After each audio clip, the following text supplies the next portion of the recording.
নমস্কার বন্ধুরা, কেমন আছেন সবাই? বলেছিলাম আবার ভিডিও দেব খুব তাড়াতাড়ি, তো আজকে চলে আসলাম। এবং অনেকেই আমার ভিডিওর কমেন্টে লিখেছিলেন যে কেফি নিয়ে ভিডিও বানাতে। বাংলাদেশ থেকে কিন্তু প্রচুর মানুষ আমাকে কমেন্টে লিখেছেন যে তারা আইবিএস এ ভুগছেন। তো আইবিএস টা যেহেতু একটু মানে স্পেশাল এক ধরনের প্রবলেম, ইরিটেবল বাউল সিনড্রোম, তো সেটা আমি সবসময় রেকমেন্ড করি কি ডক্টর দেখাবেন। তবে যদি আপনি মনে করেন যে কেফির আপনি জোগাড় করতে পারবেন, তাহলে কিন্তু কেফির খুবই ভালো আইবিএস এর জন্য। আর একটা আছে অটো ইমিউন ডিসঅর্ডার বোধ হয়, কেফির কিন্তু ওটার জন্যও খুবই ভালো। তারপরে আপনার বোন হেলথ, প্রচুর পরিমাণে ক্যালসিয়াম, ম্যাগনেসিয়াম এবং অনেক ধরনের ভিটামিন পাওয়া যায়, স্পেশালি ভিটামিন বি12, বি2, যেটার অভাব কিন্তু প্রচুর মানুষ ভোগেন।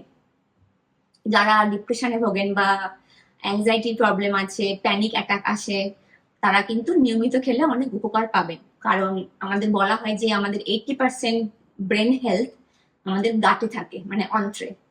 তো অন্ত্র যদি আমাদের স্বাস্থ্য খুবই ভালো থাকে, তাহলে কিন্তু আপনার ব্রেনের স্বাস্থ্য খুব ভালো থাকবে। সেজন্য ডিপ্রেশন বা অ্যাংজাইটি যারা ভুগছেন, তারা কিন্তু নিয়মিত কফি খেলে, তবে নিয়মিত খেতে হবে। এরকম নয় কি আপনি একদিন খেলে সবকিছু হয়ে যাবে, সেরকম কিছু না। নিয়মিত খেতে হবে এবং কন্টিনিউয়াসলি খেতে হবে। আপনি বন্ধ করে দিলে কিন্তু উপকারটাও বন্ধ হয়ে যাবে, কারণ এটা কন্টিনিউয়াসলি আপনাকে আহ ওই যে অ্যাক্টিভ ব্যাকটেরিয়া, গুড ব্যাকটেরিয়া গুলোকে যোগান দিচ্ছে। এবার আপনি যখন যোগান বন্ধ করে দেবেন, তখন কিন্তু আপনার শরীর আবার মানে আস্তে আস্তে ব্যালেন্সটা আবার কমে যাবে, গুড ব্যাকটেরিয়া আর ব্যাড ব্যাকটেরিয়ার যে ব্যালেন্সটা। তো সেই জন্য রেগুলার খেতে হবে এবং নিয়মিত খেতে হবে। এবং যারা নিয়মিত খাচ্ছেন কেফির, আমার জানার মধ্যে এটার জেনারেলি কোনো সাইড এফেক্ট নেই।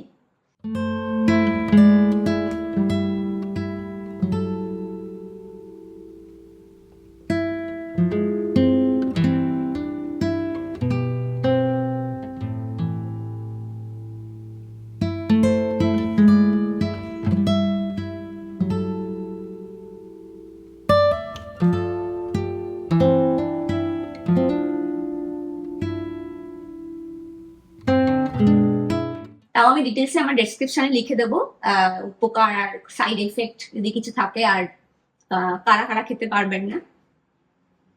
তবে আমি বলতে চাই যে কেফির যদি আপনারা পান, অবশ্যই শুরু করবেন, খুবই উপকারী। আমি এতদিন করতে চাইছিলাম না, আমি নিজেও বাড়িতে বানাচ্ছিলাম না অ্যাকচুয়ালি, কারণ আমার কাছে এতগুলো ফার্মেন্টেড ফুড হয়ে গেছে, স্পেশালি সাওয়ারডো, কম্বুজা, এগুলো তো মেনটেনও করতে হয়। যারা কম্বুজা বানাচ্ছেন তারা তো জানেন যে নিয়মিত আপনাকে খাদ্য মানে দিতে হবে। সাওয়ারদেরও তাই, নিয়মিত আপনাকে ফিড করতে হবে। তো এগুলো যেন বাচ্চার মতো, পুরো বাচ্চাদের মতো তাকে নিয়মিত খাওয়াতে হবে, তবে গিয়ে সে ভালো থাকবে। না হলে মানে ব্যাকটেরিয়া ইস্ট মারা যাবে। তো সেই জন্য আমি আর একটা ঝামেলা বাড়িতে আনতে চাইছিলাম না, কেফিরটা। কিন্তু আমি রিসেন্টলি আমাকে একজন বললেন যে আমার মেয়ের যেমন এক্সিমা আছে, তো একজন বললেন যে যাদের এক্সিমা আছে ওদের জন্য কেফির খুব ভালো, নিয়মিত কেফির খেয়ে তুমি দেখতে পারো। তো আমি এই জন্যই কেফিরটা আমি স্টার্ট করেছি। আমি 1-2 মাস পরে আমি এটার উপরে ভিডিও বানাবো যে আমাদের কোনো পরিবর্তন আমরা পাচ্ছি কিনা সেটা নিয়ে। তো যাই হোক, আসুন দেখে নিই যে কেফির কি জিনিস, কিভাবে বানায় এবং কিভাবে আপনারা এটাকে স্টোর করতে পারবেন। প্রথমেই বলে রাখি, আজকে আমি যেটা দেখাচ্ছি এটা হচ্ছে মিল্ক কেফির, মানে দুধ দিয়ে তৈরি। আর এক ধরনের কেফির হয় যেটাকে ওয়াটার কেফির বলা হয়, সেটা হচ্ছে জল আর চিনি দিয়ে ফার্মেন্ট করা হয়। জলের জায়গায় ডাবের জল বা অন্যান্য ড্রিঙ্কও ইউজ করা যেতে পারে। তবে আজকের ভিডিওটা কিন্তু আমি মিল্ক কেফিরেই সীমাবদ্ধ থাকবো। আমি ওয়াটার কেফির নিয়ে আজকে সেরকম কিছু বলবো না। তো এই দেখতে পাচ্ছেন দুধের মতো দেখতেও, আর মাঝখানে একটু একটু সাদা সাদা কিরকম ভাসছে দেখতে পাচ্ছেন। তো এগুলো হচ্ছে মিল্ক কেফিরের যে গ্রেনস বলা হয়, মানে দানা, সেইগুলো। তো এখন আমি ছেঁকে নেব, নিয়ে আপনাদেরকে দেখাবো যে মিল্ক কেফিরের যে গ্রেনস আমরা বলি সেটা কিরকম দেখতে। তো দেখতেই পাচ্ছেন একদম দুধের মতো পুরো, আর তলার দিকে কিছুটা দইয়ের মতো হয়ে গেছে। মানে যেহেতু ফার্মেন্টেশনটা হয়, তো ফার্মেন্টেশনের ফলে দুধটা আস্তে আস্তে দইয়ে পরিণত হয়। কিন্তু জেনারেলি কেফির, মিল্ক কেফির বললে লোকে যেটা বোঝায় সেটা হচ্ছে দুধ আর দইয়ের মাঝামাঝি পর্যায়ে যেটা থাকে, মানে দুধটা ঘন হয়ে যায় আবার একটু কেটে কেটেও যায়, কিন্তু একেবারে দইয়ের মতো পুরো সলিডও হয় না, সেটাকে মিল্ক কেফির জেনারেলি লোক বলে। তো দুধে কেফির গ্রেনস দিয়ে ফার্মেন্ট করলে একটা নির্দিষ্ট সময়ের মধ্যে সেটা মিল্ক কেফির তৈরি হয়, এবং যদি সেই সীমা অতিক্রম করে তাহলে কিন্তু সেটা কেফির ইয়োগর্ট বা কেফির দই তৈরি হয়। তো এখানে দেখছেন আমি ছেঁকে নেওয়ার পরে দুধটা বা দইটা এখানে ছানার মতো কিছু কিছু দানা দানা দেখতে পাচ্ছেন। তো এটাই হচ্ছে কেফির গ্রেনস বা কেফির দানা। এগুলো হচ্ছে বেসিক্যালি আর কিছু নয়, যেরকম মাদার আপনারা দেখেন ভিনিগারে, সেরকমই এটা হচ্ছে কলোনি। এটার মধ্যে ইস্টার ব্যাকটেরিয়া, প্রচুর পরিমাণে ইস্টার ব্যাকটেরিয়া থাকে। তো আমি এটা ছেঁকে নেওয়ার পরে আমি এটা আবার জারে ঢেলে দেব, কারণ এটা হচ্ছে মেন যেটা ফার্মেন্টেশনটা করবে। এবং এই গ্রেনসের খাদ্য হচ্ছে দুধ, দুধের মধ্যে যে ল্যাকটোজ থাকে, যে সুগার থাকে, সেটা হচ্ছে এই ব্যাকটেরিয়া ইস্টের খাদ্য। তো আমি সেই জন্য ভালো করে ছেঁকে নিয়ে এটা কিন্তু আমি জল দিয়ে ধোবো না, এটাকে আবার আমি এই জারের মধ্যেই দিয়ে দেব। দিয়ে তারপরে আবার আমি একটু দুধ দিয়ে এটা ভিজিয়ে রাখবো। মানে এটা হচ্ছে স্টোর করার মেন উপায়, আপনাকে সবসময় ওটা দুধের মধ্যে রাখতে হবে, যাতে ইস্ট আর ব্যাকটেরিয়া যে প্রয়োজনীয় খাদ্য সেটা যেন ওরা ল্যাকটোজ থেকে পেয়ে যেতে পারে। তো সবসময় দুধের মধ্যে রাখতে হবে। এবার কথা হচ্ছে যে কতটা পরিমাণ গ্রেন থাকবে আর কতটা পরিমাণ দুধ থাকবে। কেফিরের একটা সুবিধা হচ্ছে কেফির বানাতে খুব কম পরিমাণ কেফির গ্রেনস লাগে। বিশেষ করে আপনি যদি ট্রপিক্যাল ওয়েদারে থাকেন, মানে ভারত, বাংলাদেশ, পাকিস্তান, ফিলিপিন্স, সিঙ্গাপুর, কারণ এই জায়গাগুলো তো খুব গরম, বেশিরভাগ সময় গরম থাকে সারা বছর।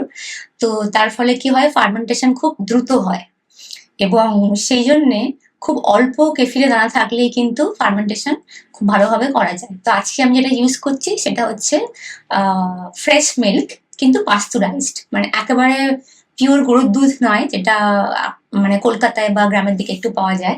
এখানে এটা পাস্তুরাইজ হয়ে আসে। তো পাস্তুরাইজ দুধও ইউজ করা যায়, সেটার মধ্যে কোনো প্রবলেম নেই। এবং অন্যান্য দুধও ইউজ করা যায়, সেটা নিয়ে আমি পরে ভিডিও বানাবো। অন্যান্য দুধ বলতে ওটস মিল্ক বা আমন্ড মিল্ক, এগুলো দিয়ে, কিন্তু ওগুলো হচ্ছে নন ডেয়ারি আর কি, যাদের দুধ সহ্য হয় না তাদের জন্য। তো আজকে আমি সম্পূর্ণ ভিডিওটা দুধ মিল্ক বা কেফির মিল্ক নিয়েই বানাবো। আর এখানে আমি দুধটা দিয়ে ওটাকে আবার ভিজিয়ে দিয়েছি দানাটাকে।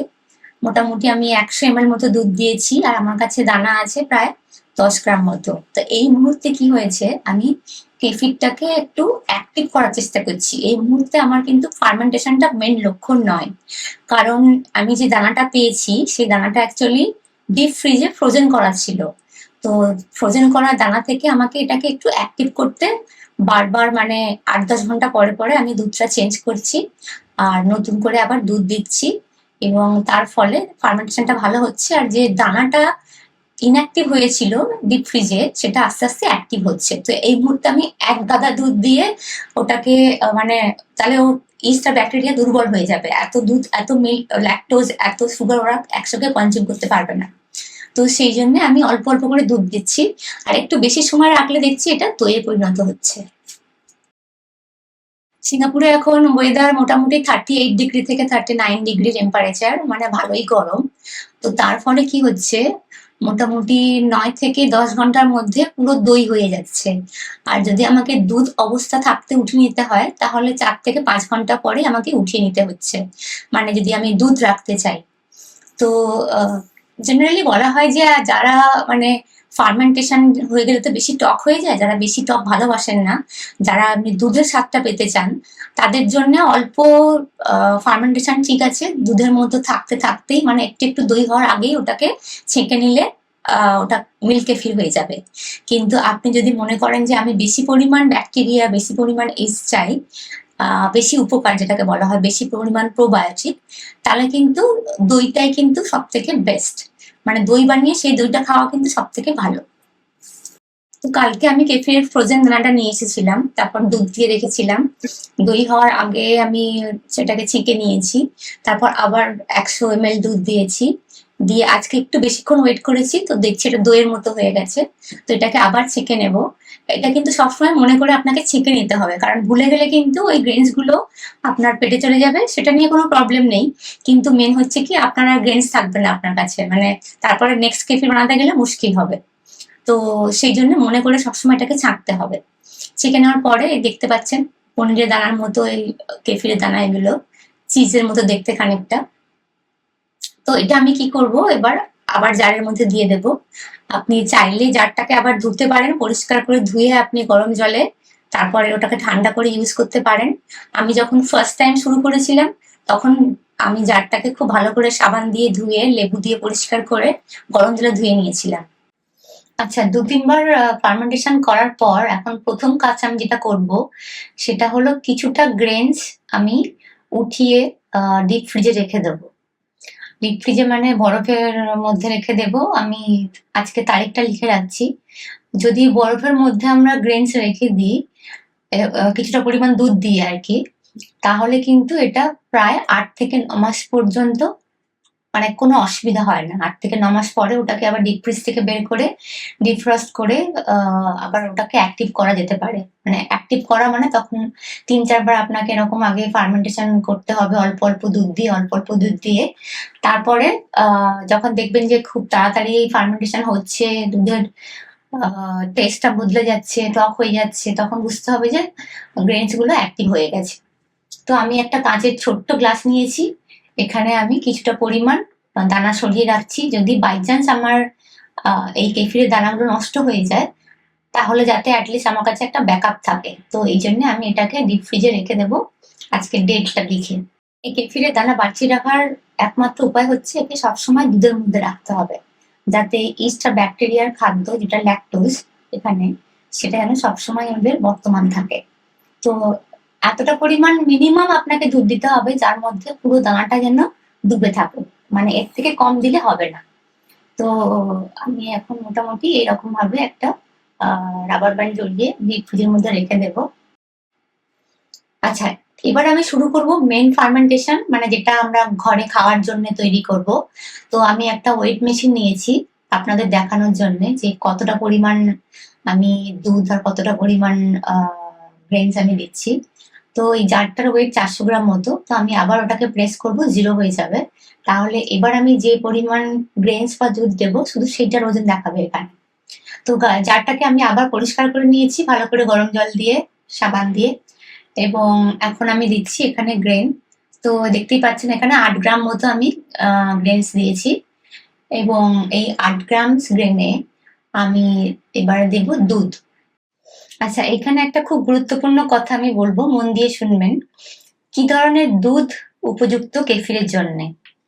কেফিরের জন্য সব থেকে উপযুক্ত হচ্ছে ফ্রেশ মিল্ক, মানে গরুর বা ছাগলের বা ভেড়ার দুধ। আর যদি ফ্রেশ মিল্ক না পাওয়া যায় তাহলে পাস্তুরাইজড মিল্ক। এখন পাস্তুরাইজড মিল্ক হচ্ছে যেটা আপনাকে ফ্যাক্টরিতে গরুর দুধটাকে একটা হট স্টিলের ওপর দিয়ে নিয়ে যাওয়া হয়। 60 থেকে 75 ডিগ্রি সেলসিয়াসের মধ্যে তাপমাত্রা থাকে, এবং 15 সেকেন্ড থেকে কিছু মিনিটের মধ্যে এটা ঘোরাফেরা করে, ডিপেন্ডস অন কোন ব্র্যান্ডের দুধ আপনি নিচ্ছেন। তো এর ফলে কি হয়, ন্যাচারালি যে গরুর দুধ বা ছাগলের দুধ থাকে তাতে অনেক সময় প্যাথোজেন মানে যেগুলো ক্ষতিকারক ব্যাকটেরিয়া ভাইরাস থাকে, যেমন সালমোনেলা, ইকোলি, যেগুলোতে পেট খারাপ হয়, ডায়রিয়া হয়। তো ওই 60 থেকে 75 ডিগ্রি টেম্পারেচারে কিন্তু ওরা ইনঅ্যাক্টিভ হয়ে যাবে, ওদের পুরো যে গঠনটা পুরো চেঞ্জ হয়ে যায়, তো ওরা আর শরীরে কোনো ক্ষতি করতে পারে না। তো সেই জন্য পাস্তুরাইজড দুধ হলে একটা সুবিধে কি, এটা অনেক বেশি সেফ। কিন্তু আবার ন্যাচারাল দুধে মানে ফ্রেশ গরুর দুধে কিন্তু অনেক বেশি পরিমাণে এনজাইমস থাকে, অনেক গুড ব্যাকটেরিয়াও থাকে। এখন যখন ওটা দিয়ে কেফির বানানো হয় তখন সেটা আরো উৎকৃষ্ট মানের তৈরি হয়। তবে যদি বাচ্চা বা বয়স্ক লোকে যাদের মানে হজম ক্ষমতা কম, তাদের জন্য পাস্তুরাইজড মিল্কটাই বেস্ট। তবে একটা মিল্ক যেটা অ্যাভয়েড করতে হবে সবসময়, সেটা হচ্ছে ইউএইচটি মিল্ক, যেটা হচ্ছে আলট্রা হিট ট্রিটমেন্ট, মানে যেই মিল্কগুলো প্রায় 200 ডিগ্রির ওপরে, if I am not wrong, 200 degree সেলসিয়াসের ওপরে নিয়ে যাওয়া হয়েছে। এবং তার ফলে কি হয়, দুধের মধ্যে যে প্রোটিন থাকে কেসিন, সেটার পুরো যৌগটা পুরো গঠনটা চেঞ্জ হয়ে যায়, তার ফলে কি হয় ওটা ডাইজেস্ট করতে খুব অসুবিধা হয়। এই জন্য দেখবেন অনেকের এই যে কার্টেনের দুধ যেগুলো আর কি দীর্ঘদিন ধরে যেগুলো দোকানে পড়ে থাকে বিক্রি হয়, মানে এক্সপায়ারি ডেট অনেক বেশি, 6 মাস 1 বছর পর্যন্ত এক্সপায়ারি ডেট থাকে, এই দুধগুলো কিন্তু হজম করতে একটু সমস্যা হয়। কারণ এতে যে দুধের যে প্রোটিনগুলো সেগুলোর পুরো যৌগিক যে গঠনটা সেটা পুরো চেঞ্জ হয়ে যায়। তো সেই জন্য সবসময় অ্যাভয়েড করবেন ইউএইচটি দুধ। প্রত্যেকটা দুধের প্যাকেটে আপনি দেখে নেবেন পার্সোনালাইজ হলে ঠিক আছে, আলটা আলটা হিট ট্রিটমেন্ট যেন না হয়, তাহলে কিন্তু কেফির ভালো হবে না, কারণ কেফিরের পক্ষেও ওই প্রোটিনটাকে ব্রেক করা মুশকিল হয়ে যায়। আচ্ছা, এখানে আমি 500 ml মতো দুধ দিয়েছি 8 গ্রাম কেফির গ্রেনসে, এবং আপনাদেরকে দেখাবো আলটিমেটলি ফাইনাল রেজাল্টটা কি হলো ফার্মেন্টেশনের পরে। আচ্ছা, 8 ঘন্টার মধ্যেই পুরোপুরি দই হয়ে গেছিল, আমি তারপর ফ্রিজে ঢুকিয়ে দিয়েছিলাম রাত্রি হয়ে গেছে বলে, এখন আবার বের করেছি। তো এখন দেখুন কি সুন্দর দইটা বসেছে।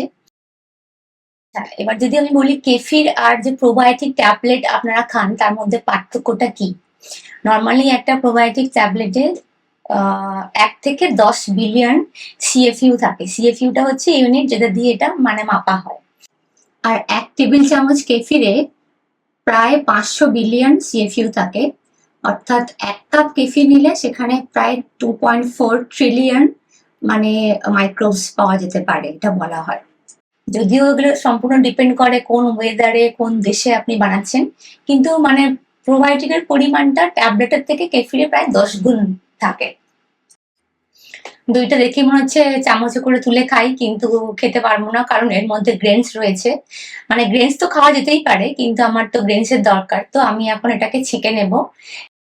এই যে দইটা তৈরি হয়েছে এটা কিন্তু ফ্রিজের মধ্যে রেখে দিয়ে 2-3 সপ্তাহ পর্যন্ত খাওয়া যাবে, কোনো অসুবিধা নেই। তবে একটা সমস্যা হতে পারে যে এটা আরো টক হয়ে যেতে পারে।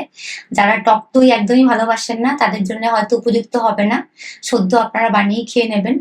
কিন্তু যাদের টক হলে কোনো অসুবিধা নেই তাদের পক্ষে আমি বলবো বেশি দিন রেখেই খান, কারণ ফার্মেন্টেশনটা তখনও চলতে থাকে এবং প্রোবায়োটিকের পরিমাণটা বাড়তে থাকে।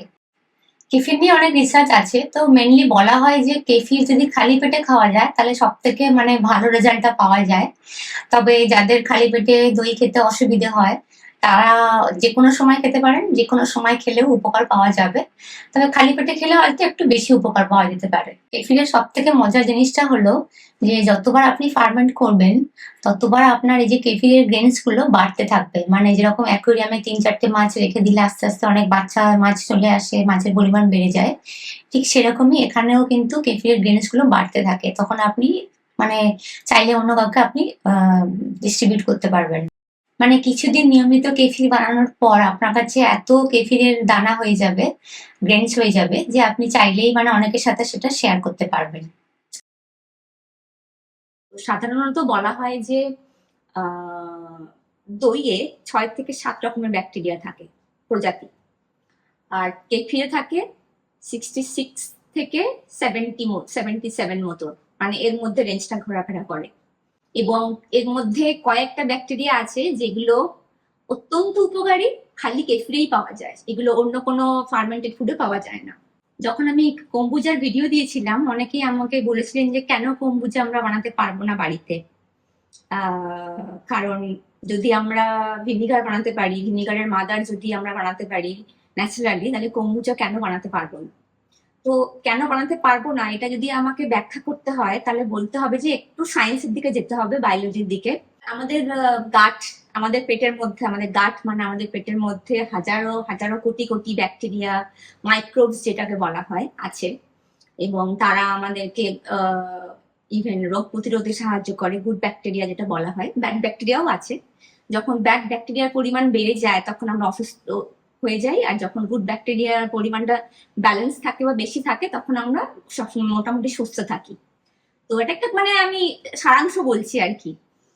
তো কম্বুজার মধ্যে যে ধরনের ব্যাকটেরিয়া পাওয়া যায়, যে ধরনের ইস্ট পাওয়া যায়, সেটা কিন্তু নিজেদের মানে বাড়িতে বানানো সম্ভব নয়। প্রজাতি মানে আমি যদি বলি ব্যাকটেরিয়া তো অনেক ধরনের হয়, কোন ধরনের ব্যাকটেরিয়া, যেমন দইয়ে থাকে ল্যাক্টোবেসিলাস, তো সেরকমই কম্বুজাতে যে ধরনের ব্যাকটেরিয়া থাকে এবং যতগুলো প্রজাতির ব্যাকটেরিয়া থাকে সেটা কিন্তু বাড়িতে বানানো সম্ভব নয়।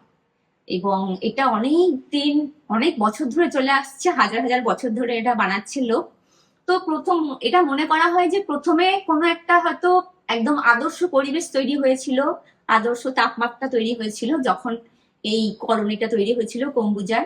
সেখান থেকে এটা মানে ট্র্যাডিশনালি সবাই বানাচ্ছে এবং তারা পরের প্রজন্মকে দিয়ে যাচ্ছে। তো এইভাবে কম্বুজাটা ছড়িয়ে গেছে মানে পুরো বিশ্বে। এবং সেম কনসেপ্টটা কিন্তু হচ্ছে আপনার কেফিরেও তাই। কেফিরের যে গ্রেন, ওটা কিন্তু আমরা বানাতে পারবো না বাড়িতে। মেন কারণটা হচ্ছে যে এত ধরনের ব্যাকটেরিয়া এবং ইস্ট একসঙ্গে এরকম ভাবে নিয়ে আসা মুশকিল। ধরুন bacteria A, bacteria B, bacteria C, bacteria D, এরকম ভাবে আপনার 70টা ব্যাকটেরিয়া আছে আর ইস্টও আছে। তবে যাকে গিয়ে আমি সেটাকে বলছি কেফির। মানে আমার কেফিরের যে ডেফিনেশনটা, সেখানে হয়তো একটা চেকলিস্ট যদি রাখা যায় তাহলে দেখা যাবে কি এতগুলো ব্যাকটেরিয়া থাকলে তবে আমরা সেটাকে কেফির বলতে পারি বা কম্বুজা বলতে পারি। তো বাড়িতে তো আপনি সেভাবে ব্যাকটেরিয়া মানে খুঁজে খুঁজে সেইভাবে ব্যাকটেরিয়া নিয়ে আসতে পারবেন না। আপনার বাড়ির মধ্যে যেটা প্রেজেন্ট আছে আপনি সেটাতেই ফার্মেন্টেশন করবেন আর সেখানেই আপনার ওই ব্যাকটেরিয়া গুলো আসবে। তো সেই জন্য এটার যে ডেফিনেশনটা কেফির হওয়ার জন্য বা কম্বুজা হওয়ার জন্য যে পরিমাণ, যে ধরনের প্রজাতির ব্যাকটেরিয়া দরকার সেটা যদি না থাকে তাহলে সেটাকে কম্বুজা বা কেফির বলা যাবে না। আর এই জন্যেই কেফির বানাতে কেফিরের গ্রেনস লাগে, কম্বুজা বানাতে কম্বুজার যে স্কোবি যেটা আমরা বলি লাগে। কারণ এই যে কলোনি গুলো এর মধ্যে অলরেডি অতগুলো নাম্বারের ব্যাকটেরিয়া ইস্ট বর্তমান আছে। আর সেটা যখন আপনি ওদের যে প্রয়োজনীয় খাদ্য আছে তার সঙ্গে দিয়ে যখন আপনি একসঙ্গে রাখছেন তখন যে ফার্মেন্টেড প্রোডাক্টটা তৈরি হচ্ছে তার মধ্যে কিন্তু অতগুলোই ব্যাকটেরিয়া ইস্ট আবার আপনি পেয়ে যাচ্ছেন। তো সেই জন্যে বাজারে যে বিক্রি হয় কম্বুজা বা কেফির, তাতে কিন্তু এই প্রোবায়োটিক বা ব্যাকটেরিয়ার পরিমাণটা খুব কম থাকে। কারণ এগুলো সম্পূর্ণ ল্যাবে বানানো, ল্যাবরেটরিতে বানায় এগুলো পাউডার, মানে ইস্ট ব্যাকটেরিয়ার পাউডার বানিয়ে তারপর সেটা থেকে ড্রিঙ্কটা বানানো হয়। এবং তার ফলে কি হয়, এখানে সুগারের পরিমাণ অনেক বেশি থাকে আর ব্যাকটেরিয়ার ইস্টের পরিমাণটা অনেক কম থাকে। সেই জন্য বলা হয় উপকারের দিক থেকে তুলনা করলে বাজারে যে কম্বুজা কেফির কিনতে পাওয়া যায় আর বাড়িতে যে কম্বুজা কেফির তৈরি করা হয় সেগুলো ধারে কাছেও আসে না। এছাড়াও যেহেতু এত ধরনের ব্যাকটেরিয়া ইস্ট থাকে, এরা দুধের মধ্যে যে ল্যাকটোজ থাকে এটা সম্পূর্ণ পরিমাণে খেয়ে নেয়। তার ফলে যাদের দুধ এমনিতে সহ্য হয় না তারাও কিন্তু কেফির খেতে পারে, কোনো অসুবিধা হবে না। কেফির নিয়ে এত কিছু বলার আছে যে একটা ভিডিওতে আমি বলে শেষ করতে পারবো না, অনেক কিছু জানার আছে। পরবর্তীকালে আরো ভিডিও নিয়ে আসবো। আপাতত আমি এখানে ছেঁকে নিয়েছি, এবার এই গ্রেনসটা আমি আবার জারে দিয়ে দেবো, দিয়ে আবার ফ্রেশ মিল্ক দিয়ে আবার ফার্মেন্ট করবো। আমার মনে আছে কিছুদিন আগে একজন কমেন্ট করছিলেন, উনি কোথায় আবুধাবি বা মিডল ইস্টে কোথাও থেকে বলছিলেন কি আমার খুব শরীর খারাপ, প্রোবায়োটিকের অভাবে ভুগছি। তো আমি তখন খুব আশ্চর্য হয়েছিলাম যে ওনাকে কেন ডাক্তাররা মানে কেফির বা কম্বুজা বা এগুলো কেন খেতে বলছেন না। আপনাদের বাংলাদেশেও দেখছি মানে কয়েকজন ডক্টর আছেন যারা খুবই ফেমাস, আমাদের নাম বলার দরকার নেই, আপনারা নিশ্চয়ই জানেন তাদের কথা বলছি। তো তারা চাইলেই কিন্তু আপনাদেরকে কম্বুজা কেফির এগুলো কিন্তু এই গ্রেনস গুলো দিয়ে দিতে পারতেন, কারণ এগুলো হচ্ছে মানে খুব তাড়াতাড়ি বাড়ে। একবার যদি আপনি বানান তারপর আপনার কাছে এতগুলো হয়ে যাবে যে আপনার অত দরকার নেই, আপনি প্রতিবেশী, রিলেটিভ, বন্ধু বান্ধব সবাইকেই কিন্তু আপনারা সেগুলো দিতে পারবেন, তাহলে সবাই উপকারটা পাবে এবং এটার তাহলে বলতে গেলে ফ্রিতে হয়ে যাবে।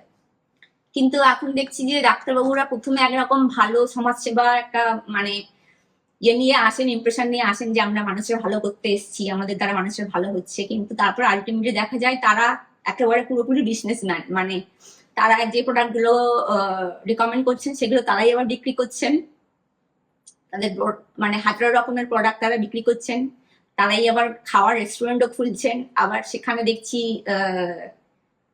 গভর্নমেন্ট থেকে রেডও করছে এবং গভর্নমেন্ট থেকে যারা এসছেন তারা বলছেন যে জিনিসগুলো এখান থেকেই কেনা, লোকাল বাজার থেকেই কেনা, অর্গানিক বলে লিখে দেওয়া হচ্ছে। তো এরকম মানে বিজনেস পুরো মডেলের মধ্যে চলে গেছেন। তো এটা আমার একটা মানে আশ্চর্য লাগে যে মানুষ, বিশেষ করে ডাক্তাররা যারা চাইলেই এটা কিন্তু করতে পারতেন। আমি এই জন্য বলছি কারণ নর্মাল ডক্টররা নিশ্চয়ই বলবেন না, তারা আপনাকে অবশ্যই মানে চাইবেন কি হসপিটালে আসুন, মেডিসিন নিন, প্রোবায়োটিক্স কিনে খান। কিন্তু যেসব ডক্টররা মানে দাবি করেন যে আমরা হচ্ছি ন্যাচারাল পদ্ধতিতে মানুষের অসুখ সারাচ্ছি, তাদের কিন্তু উচিত যে কম্বুজা কেফির এগুলো মানুষকে আহ, কি করে বানাতে হয় বা গ্রেনস স্কোবি এগুলো দিয়ে দিলে অনেক মানুষ উপকার পাবেন আমার যেটা মনে হয়। বিশেষ করে বাংলাদেশে প্রচুর মানুষ অপুষ্টিতে ভোগেন এবং প্রচুর মানুষের ক্ষমতার বাইরে তারা যেসব জিনিসের দাম যা রেখেছেন সেই দামগুলো মানুষের মানে মধ্যবিত্তেরও ছোঁয়ার বাইরে। তো সেটা খুব আশ্চর্য লাগে, এরা চাইলে কিন্তু পারতেন আপনাদেরকে একটু সাহায্য করতে। তো আমার আমি জানি না এখান থেকে আমি পাঠাতে পারবো কিনা, কারণ এটা তো মিল্ক প্রোডাক্ট, তো এটা কুরিয়ার করে আহ, মানে বিভিন্ন দেশে বিভিন্ন রকমের নিয়ম থাকে। বায়োলজিক্যাল বা অ্যাক্টিভ জিনিস যেগুলো পাঠানো যায় না জেনারেলি, বিশেষ করে ব্যাকটেরিয়ার এই ধরনের। তো আমি ট্রাই করব যদি ড্রাই কিছু আমি পাঠাতে পারি, আমি আপনাদের মধ্যে একজন দুজনকে পাঠাবো সেখান থেকে। যদি সম্ভব হয়, যদি সাকসেসফুলি আপনারা করতে পারেন, তাহলে ওনাদেরকে বলবো আপনাদেরকে হেল্প করে দিতে। সেটা মানে আমি সেটা এখন বলছি, এটা আমার প্ল্যান আছে, কিন্তু আমি জানি না সাকসেসফুল হবে কিনা। তবে আমি চাইবো আপনারা যদি সম্ভব হয় অর্ডার করে কেউ একজন অ্যাটলিস্ট শুরু করুন। একবার দুবার শুরু করলে দেখবেন তারপর ওটা ছড়িয়ে গেছে অনেক জায়গায়। আমি যেমন এই যে কেফিরের যে গ্রেনটা আমি পেয়েছি, এটা কিন্তু আমি কিনিনি। আমাদের আমি আগেও বলেছিলাম আমার পুরানো ভিডিওতে যে আমাদের এখানে ফার্মেন্টেশন কমিউনিটি আছে, যারা সবাই ফার্মেন্টেড ফুড বানায় এবং এক্সচেঞ্জ করে, বোতল শিশিও এক্সচেঞ্জ করে। তো আমি অন্যদের মধ্যেই একজনের কাছ থেকে নিয়ে এসেছি এই কেফিরের গ্রেনটা। তো দেখি, চেষ্টা করে দেখবো যদি পাঠাতে পারি, ইচ্ছা তো আছে অবশ্যই। তবে বলবো যে আপনারা চোখ কান খোলা রাখবেন, যদি কোথাও পেয়ে যান বা কখনো যদি আপনারা কলকাতায় আসেন, কলকাতা থেকে আপনারা অর্ডার করে নিতে পারেন, কারণ কলকাতায় কিন্তু আমাজনের ডেলিভারি হয়, এটা আমি জানি। কিছুদিন আগেই 25শে বৈশাখ গেল, রবীন্দ্রনাথের জন্মদিন। তো সেই উপলক্ষে একটা ছোট্ট করে রবীন্দ্রসঙ্গীত গাইছি। দাঁড়িয়ে আছো তুমি আমার গানের পারে, আমার সুর গুলি পায় চরণ, আমি পাইলে তোমারে। দাঁড়িয়ে আছো তুমি আমার গানের পারে,